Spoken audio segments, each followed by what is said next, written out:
Good evening, my fellow citizens.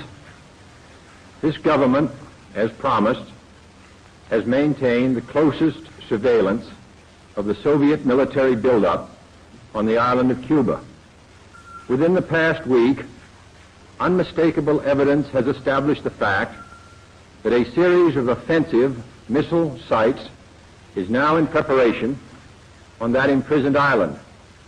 The purpose of these bases can be none other than to provide a nuclear strike capability against the Western Hemisphere. Only last Thursday, as evidence of this rapid offensive buildup was already in my hand, Soviet Foreign Minister Gromyko told me in my office that he was instructed to make it clear once again, as he said his government had already done, that Soviet assistance to Cuba, and I quote, pursued solely the purpose of contributing to the defense capabilities of Cuba, unquote. That, and I quote him, training by Soviet specialists of Cuban nationals in handling defensive armaments was by no means offensive. And that if it were otherwise, Mr. Gromyko went on, the Soviet government would never become involved in rendering such assistance, unquote. That statement also was false.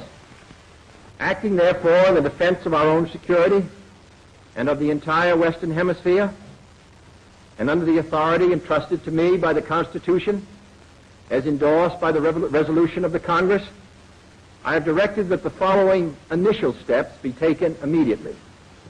To halt this offensive buildup, a strict quarantine on all offensive military equipment under shipment to Cuba is being initiated. All ships of any kind bound for Cuba, from whatever nation or port, where they're found to contain cargoes of offensive weapons, be turned back.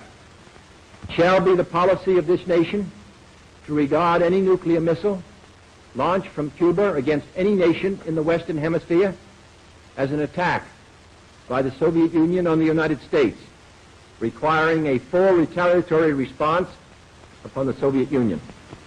I call upon Chairman Khrushchev to halt and eliminate this clandestine, reckless, and provocative threat to world peace and to stable relations between our two nations.